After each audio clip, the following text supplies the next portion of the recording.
Ce matin, nous allons voir un autre homme dont le pasteur Jacob a commencé à nous parler vendredi. Ceux qui suivent nos réunions en ligne dans la semaine. Vendredi, le pasteur nous parlait de Joseph. Amen. Amen. Joseph, c'est un jeune qui avait beaucoup de songes. Je ne vais pas revenir sur tous ces songes-là. Notamment au chapitre 37 de la Genèse, que je vais lire à partir du verset 9. La Bible nous dit, il y eut encore un autre songe. Et il le raconta à ses frères. Et il dit, j'ai eu encore un songe, et voici le soleil, la lune, les 11 étoiles se prosternaient devant moi. Amen. Je suis dans Genèse 37, je lis à partir du verset 9. Je continue ma lecture au verset 10. La Bible dit, il le raconta à son père et à ses frères. Son père le réprimanda et lui dit, que signifie ce songe que tu as eu?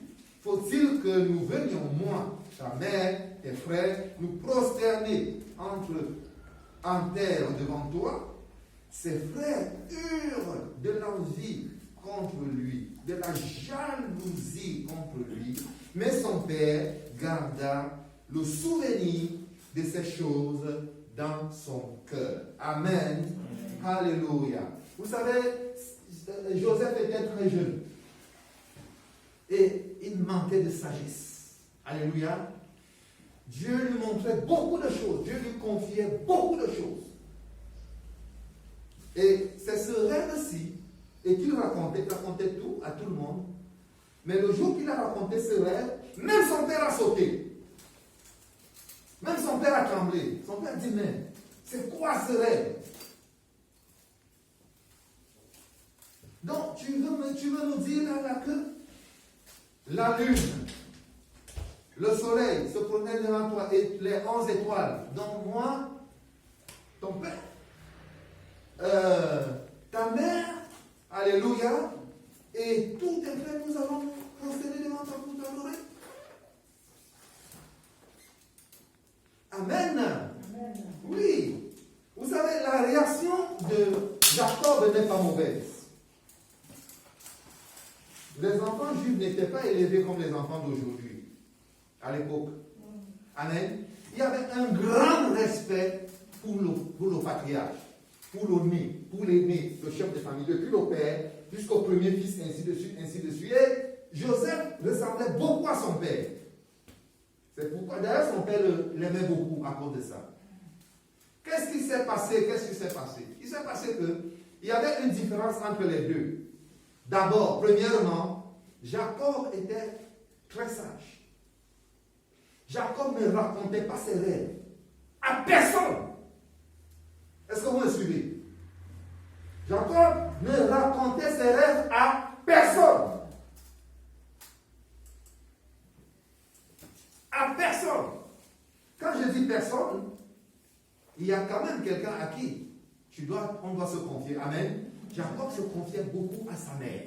Parce qu'il restait, tout le temps, il était dans l'attente. Il était un homme calme. Alléluia. Il savait que son père respectait le droit d'aînesse. Et il ne pouvait pas donner certaines choses à son père à cause de son grand frère. Vous m'avez compris? Mais il racontait tout à sa mère et sa mère le protégeait. Amen. Donc, Jacob a vu des choses qu'il n'a pas osé dire à quelqu'un, ni à son père, ni à son frère. Il était sage. Joseph était calme comme lui. Il restait toujours auprès du Père. Joseph craignait Dieu. Amen. Amen. Mais il manquait un peu de sagesse. Il racontait tout. Donc la réaction de son père, c'était pour lui dire stop. On ne dit pas tout. Amen. Amen. C'était pour lui dire on ne dit pas tout. Amen. Si Joseph était allé voir son père à deux, et lui dit, papa, voilà ce que j'ai vu. Son père lui aurait dit, mon fils, c'est bien. Maintenant, tu gardes ça. Alléluia. On va prier. La Bible dit que Jacob garde ces choses dans son cœur parce qu'il sait que c'est vrai. Et il prie pour son fils. Mais son fils a fait une gaffe. Il a livré un secret à tout le monde. Amen. Amen. Je vous dis que Joseph craignait Dieu. Il était en confiance. dans sa famille, il croyait que tout le monde, il était tout naïf. Il croyait que dans sa famille là, tout le monde craint Dieu. Parce qu'on leur parlait de Dieu. Amen. Ouvrez vos Bibles dans le livre de Matthieu chapitre 7. Matthieu chapitre 7, nous allons lire le verset 6. Amen. Amen. La Bible dit, dans Matthieu chapitre 7 au verset 6, c'est Jésus qui parle. Jésus dit, c'est une parole de sagesse. Depuis que j'ai découvert ça, moi aussi je fais attention. Amen. On parle de sagesse ce matin. Il faut être sage dans la vie. La sagesse implique beaucoup de choses. Jésus dit, ne donne pas les choses simples aux chiens. C'est fort. Il s'adresse aux hommes. Il s'adresse à un public. Nous sommes ici dans le Nouveau Testament. Vous m'avez compris? Le livre les évangiles sont dans l'Ancien Testament. En fait, nous sommes ici dans l'Ancien. Jésus s'adresse à un peuple de l'Ancien Testament qui croit aux lois de Moïse, alléluia, et qui croit. Amen. Donc, ce peuple-là, il faut leur parler avec les codes qu'ils comprennent, avec les mots qu'ils comprennent. Donc, Jésus leur dit, écoutez-moi, ne donnez pas les choses saintes aux chiens. Ensuite, il a dit, ne donnez pas, ne livrez pas vos perles aux porcs. Amen. Ne livrez pas vos perles aux porcs. Pourquoi? Parce que le chien comme le porc, ces deux-là, ils vont vous saboter. Alléluia. Ils vont piétiner les choses saintes que Dieu vous a communiquées. Les choses qui viennent d'en haut. Les choses précieuses. Vous savez, une perle, c'est quelque chose de précieux, n'est-ce pas? Souvenez-vous que Jésus dit que le royaume des cieux est comme un homme qui achetait et qui a trouvé une perle de grand prix. Qu'est-ce qu'il a fait? Il a vendu tout ce qu'il avait pour acheter cette perle-là. Amen. Mais, bien aimé, Dieu nous donne des perles. Dieu nous donne des perles. Dieu nous donne des choses saintes. Ça vient directement de lui. Nous devons les protéger. Amen. Si tu les livres aux chiens, si tu les livres aux porcs, c'est fini pour toi. Dans l'Ancien Testament, le chien est un animal impur. Est-ce que vous m'avez suivi? Dans l'Ancien Testament. C'est pourquoi Jésus parlait, il explique les choses de l'Ancien Testament pour qu'ils comprennent ce qu'il est en train de leur dire. Dans l'Ancien Testament, le chien est un animal impur. Dans le livre de Deutéronome 23, 17 à 18 pour certains, pour d'autres 18 à 19, Dieu avait dit, je ne veux pas de femmes ou de filles ou d'hommes prostitués en Israël. Il avait dit qu'il ne veut pas des fils ou des filles d'Israël qui se prostituent. Il ne veut pas ça chez lui dans sa maison. Dieu l'a dit. Et ensuite il a dit, n'apportez pas dans ma maison le salaire de la prostitution, ni le prix du chien. Donc Dieu associe le chien à la prostitution. Amen. Est-ce que vous me suivez? Et c'est impur. Le chien est associé à la prostitution. Dieu dit, je ne veux pas le prix du chien dans ma maison, ni au salaire de la prostituée. À l'époque, dans l'Ancien Testament, il y avait des religions qui, avec leur rite, pratiquaient l'esclavage sexuel. Amen. C'était pour adorer le Dieu de la fécondité. Et Dieu met en garde son peuple. Il dit, je n'en veux pas dans ma maison. Amen. Une deuxième chose qu'on devait savoir sur le chien, c'est que dans l'Ancien Testament, le chien dévorait les gens. Ce n'est pas le message de ce matin. Amen. Mais le chien, par exemple, dévoré Jézabel. Vous avez vu ça? Jézabel, c'est une des plus célèbres de l'Ancien Testament. Elle a été dévorée par les chiens. Parce qu'une malédiction était tombée sur elle. Et cette malédiction existait dans l'Ancien Testament. Si tu meurs dans la vie, tu seras dévoré par un chien. Si tu meurs dans les champs, tu seras dévoré par les oiseaux. Amen. Donc le chien est un animal terrible dans l'Ancien Testament. Excusez-moi les enfants, je ne parle pas du chien qui est gentil aujourd'hui. Amen. Vous voyez les chiens, on les éduque bien, on les garde bien, on les fait des câlins, n'est-ce pas? Ils sont avec nous dans les maisons, ils sont très gentils, ils sont amis fidèles de l'homme. Vous avez compris? Je parle d'un chien, les chiens là-bas dans l'Ancien Testament. D'accord? Ce n'est pas les chiens d'aujourd'hui. Hein? Parce que les chiens d'aujourd'hui sont très gentils, sont bien éduqués. Tu peux avoir ton chien, n'est-ce pas? Alors tu lui fais des câlins. Voilà. Amen. Oui, c'est des paroles de sagesse. Il ne faut pas perturber les enfants. Amen. Alléluia. Amen. Oh. Alors c'est ce que Joseph ne savait pas. Joseph a pris les pertes, les choses que Dieu lui avait confiées, les choses saintes qui venaient d'en haut. Il a livré aux chiens. Il a livré aux porcs. Qu'est-ce qu'ils ont fait? Ils ont commencé à le saboter, à le piétiner dans la roue. Jalousie, haine, et tout ce que vous voulez. Ensuite, ils se sont retournés contre lui pour le déchirer. Amen. Ils lui menaient la vie dure à Joseph. Ils lui ont mené la vie dure. Et ils se sont retournés pour le déchirer. Le pasteur disait comment vous pouvez, vous êtes avec vous prenez votre frère, votre jeune frère, vous le jetez dans le trou. Après, vous le sortez, vous le vendez et vous vous asseyez pour manger. Mais c'est pire que la méchanceté, c'est la sorcellerie. Amen.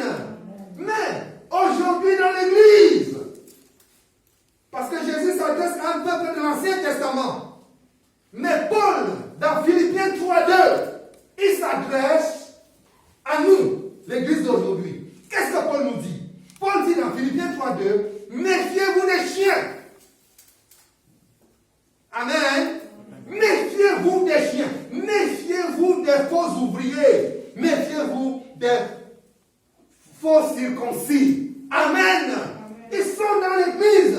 Des gens qui n'ont aucune crainte pour Dieu. Aucun respect pour les choses saintes. Alléluia.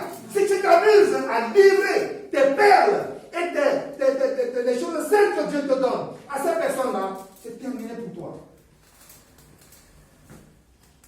Parfois, ils viennent même te sonder pour savoir, ils viennent te poser des questions. Alléluia. Faites très attention, bien-aimés. Quand Dieu vous donne comme ça les choses saintes, quand Dieu vous donne des perles,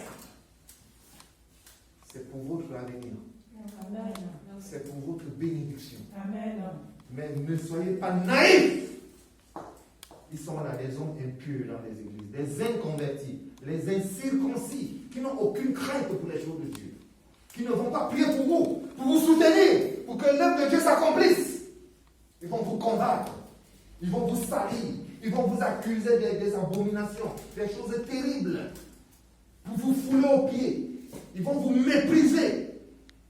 Oui, et quand ils pourront vous déchirer, ils le feront. Alléluia. Bien-aimés, faisons attention. Ça, c'est la leçon numéro 1. Amen. Amen. Parce que le jeune Joseph manquait de sagesse. Il a subi, alléluia, il a subi vraiment cette haine et cette colère et cette méchanceté que nous trouvons aujourd'hui dans les églises. Je bénis Dieu parce que dans Apocalypse, je crois 22:15, Dieu a dit dehors les chiens. Amen. Oui. Dehors les chiens. Amen. Oui, ils peuvent faire tout ce qu'ils veulent ici, dans les églises, ici à terre. Mais au moins au ciel, on sera en paix en sécurité. Alléluia. Amen. Ils sont en sécurité avec le Seigneur. Amen. Et tant que ce jour n'est pas arrivé, soyez vigilants. Je te dis que sois vigilant. Garde les perles que Dieu t'a données. Protège les choses saintes que Dieu t'a confiées. Amen. Ne les livre pas aux chiens. Ne les livre pas aux porcs. Amen. Amen. Alléluia. Le deuxième point que nous allons voir ce matin, c'est que après toutes ces épreuves et toutes ces difficultés, Joseph se retrouve en Égypte. Alléluia. Il commet une première erreur, c'est c'est sûr que quand il est accueilli dans la maison de Potiphar, je vais au chapitre 41, quand il est accueilli dans la maison de Potiphar, on lui pose naturellement certainement les questions, mais jeune homme, qu'est-ce qui t'est arrivé, comment tu t'es retrouvé là et tout. Il raconte encore tout. Il a certainement encore tout raconté. Oui, j'étais chez mon père avec mes frères, mes soeurs, et puis Dieu m'a montré ci, Dieu m'a montré ça, et puis j'ai raconté, et puis ils m'ont vendu, ils m'ont envahi. Il raconte tout. Mais dans cette maison-là, il y avait un chien et un porc. Alléluia. Ah oui, parfois ça nous suit. Jusqu'à ce qu'on devienne sage. Il y avait une personne qui n'avait aucune crainte de Dieu. Aucune moralité. Pour attaquer un jeune homme comme ça. Qui a perdu sa famille. Qui se retrouve entre vos mains comme esclave. Pour l'entraîner dans des choses sales. Pour souiller la perle. Alléluia. Pour souiller les choses saintes que Dieu a mis en lui. Et c'est là où on vérifie la crainte de Dieu de Joseph. C'est ce qui a sauvé Joseph. Joseph a fui. Alléluia. Il s'est retrouvé en prison. Alors je peux vous dire qu'en prison, il a beaucoup médité. Il est devenu un autre homme. Alléluia. Joseph est devenu un autre homme. Il a beaucoup réfléchi. Et il a pris une décision sage. Il a dit, je ne raconterai plus mes songes à personne.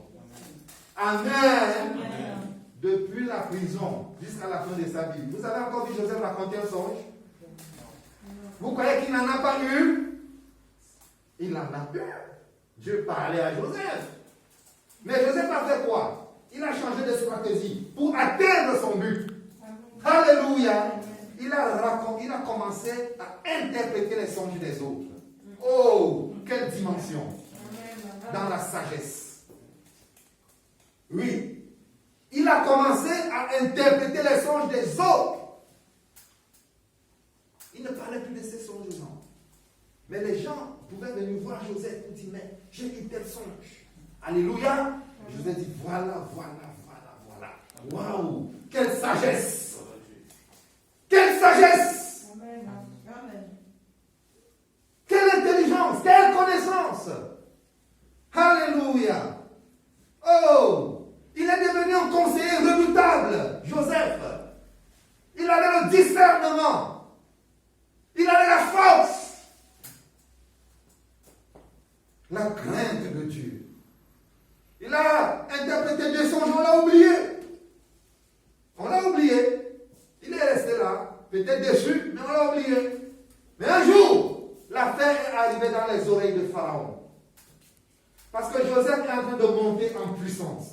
Dieu est en train d'amener Joseph, alléluia, dans son plan parfait, à arriver là où lui-même Dieu a décidé. Même quelles que soient les épreuves, tu arriveras. Amen. Parce que nous pouvons faire des erreurs. Mais si nous continuons à faire confiance en notre Dieu, on arrivera. Amen. Amen. Tu arriveras. Tu ne mourras pas. Joseph n'est pas mort. Il n'est pas mort. Ils l'ont pourtant tué. Ils l'ont déchiré ses vêtements. Ils ont mis le sang dans le bout. Ils l'ont tué dans leur cœur. Ils l'ont foulé dans la boue. Ils ont dit à son père, viens voir, viens reconnaître les amis de ton fils. Mais Joseph était vivant. Amen. Joseph était vivant. Amen. Alléluia. Amen. Oh, ils l'ont attaqué. Écoutez, je vais vous lire une parole que j'aime. Toujours dans le livre de Genèse. C'est Jacob qui parle de Joseph maintenant. Jacob voyait beaucoup de choses, mais il ne disait rien. Il voyait beaucoup de choses. Quand il parle à ses fils, quand il décide de bénir ses fils, il dit des choses incroyables. Il dit à Joseph, par exemple, que dans Genèse 29, au verset 23, Jacob dit, ils l'ont attaqué. Ils ont lancé des traits. Les haches l'ont poursuivi. De leur haine, de leur colère, de leur jalousie, de leur méchanceté. Verset 24. Mais son art est est demeuré ferme. Amen. Joseph est demeuré ferme. Il est demeuré ferme.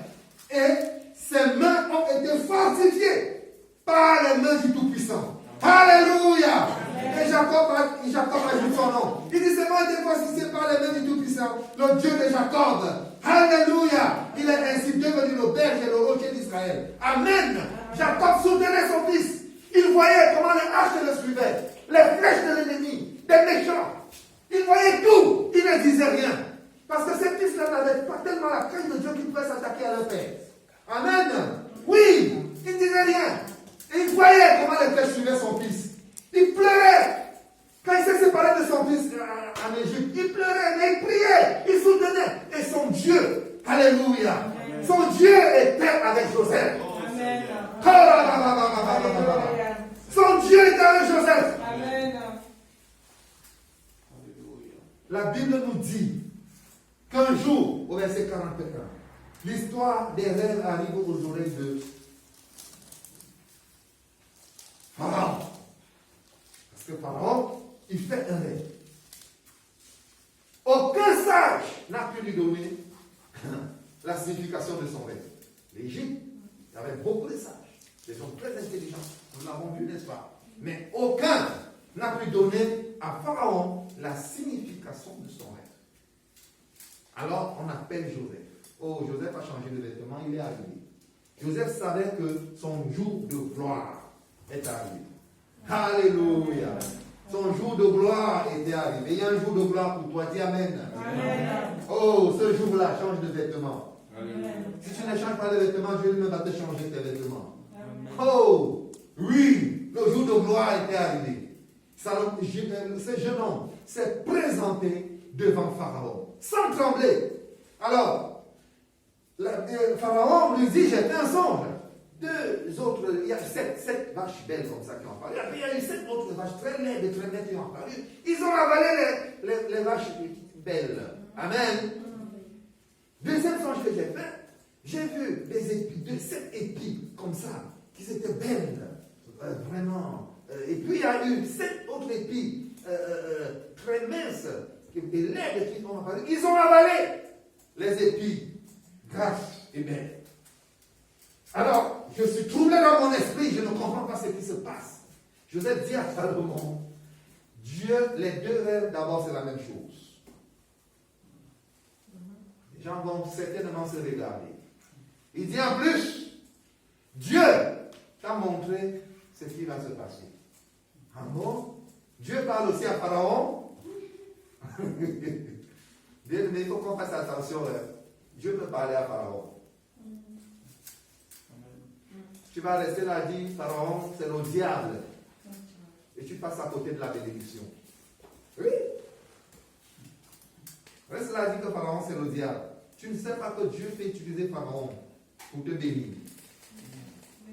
David a vu la lune et les étoiles se couper devant lui et les 11 heures. Dieu a dit très bien. Joseph, merci. Dieu a dit très bien. Dieu t'a montré. Et tu as livré. Voilà. Maintenant, je vais t'apprendre l'humilité. Voici ainsi que les choses vont se passer. Je vais t'apprendre l'humilité. Deuxième leçon. Je vais t'apprendre l'humilité.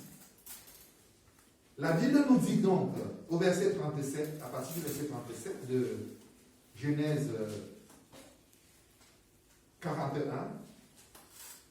quand Joseph finit d'expliquer le songe, la Bible dit, ces paroles plurent à Pharaon et à tous ses serviteurs. Alléluia.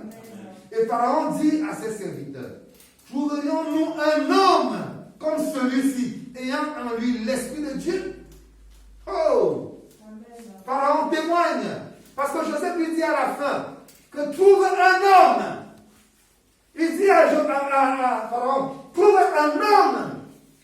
Après avoir déroulé un plan alléluia, un business puissant pour sauver le pays du marasme économique. Amen. Il dit, trouve un homme qui est capable d'appliquer ça. Pharaon dit que mais non, trouverions-nous un homme comme Joseph, ce Joseph, qui a en lui l'Esprit de Dieu. Alléluia. L'Esprit de sagesse, l'Esprit d'intelligence. Alléluia. L'Esprit de connaissance, l'Esprit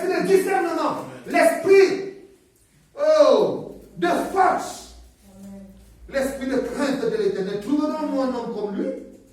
Il continue. Et Pharaon dit à Joseph, puisque Dieu t'a fait connaître toutes ces choses, il n'y a personne qui soit aussi intelligent, aussi sage que toi. Alléluia. Oh, Pharaon témoigne que c'est Dieu. C'est Dieu.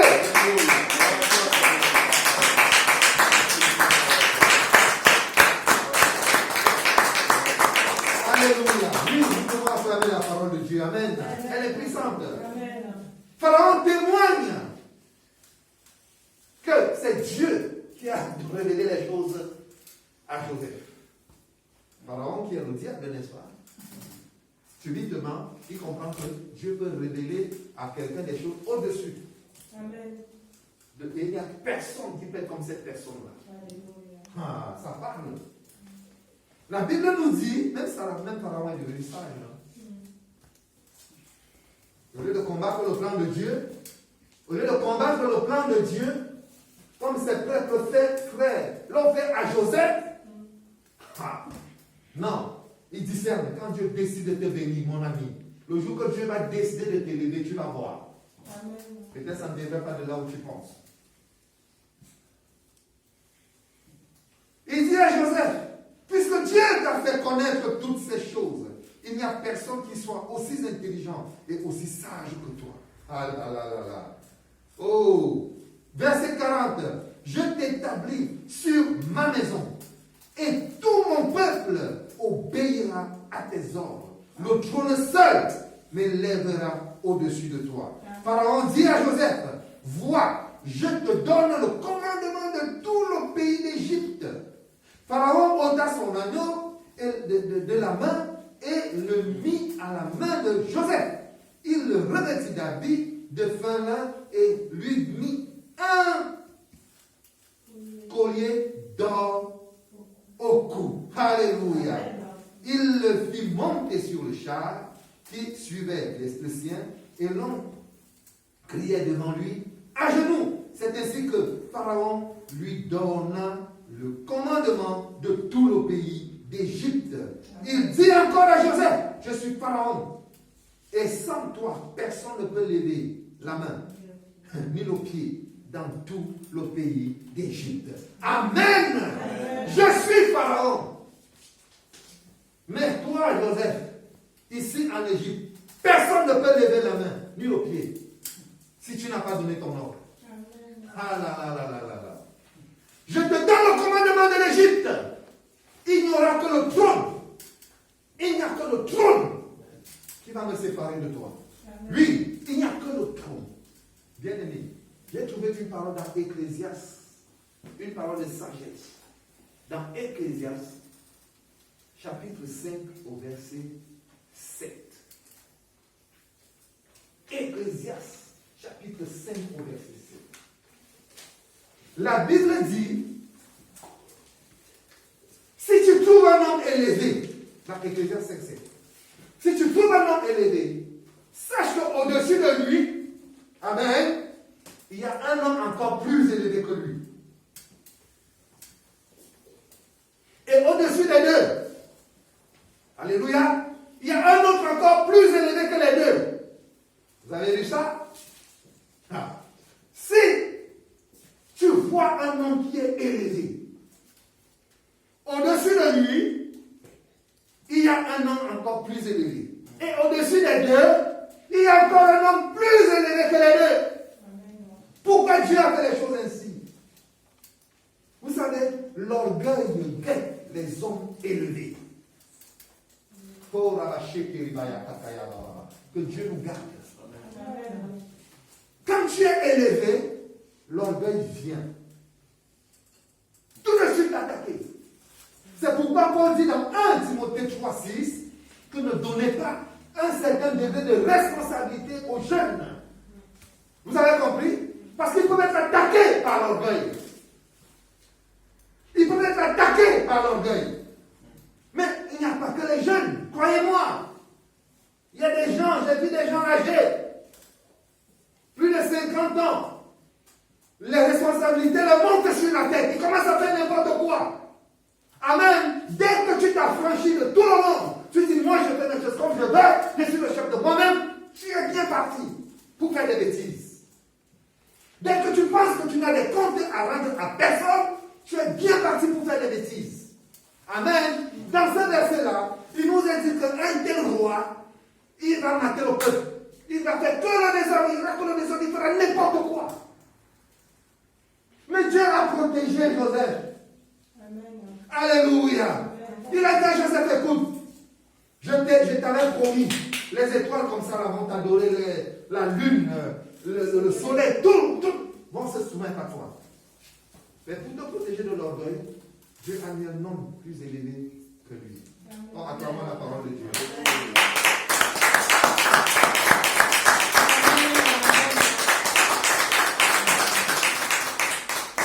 Il y a des docteurs de la loi qui doivent écouter ce message. Amen. Moi, je vous dis.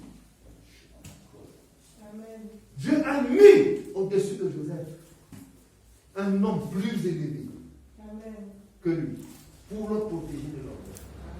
C'était qui? Pharaon. Merci, ma soeur. Et au-dessus des deux, il y avait qui? Il y avait Dieu lui-même. Alléluia. Amen. Alléluia. Alléluia. Oh Jésus. Jésus. Que Dieu nous garde, bien-aimés. Amen. Que Dieu nous protège. Amen. Parce que ce qu'il va faire va être terrible. Moi, je le crois. Si ce n'est pas moi, je verrai ça dans la vie de mon frère. Et je le crois. Alléluia. Et que Dieu nous protège de l'orgueil. On ne mourra pas, on vivra. On racontera la gloire de l'Éternel. Oui, tu ne mourras pas, tu vivras. Crois qu'il est en toi. Crois que Dieu est en toi. Oh, il était avec Joseph en Égypte.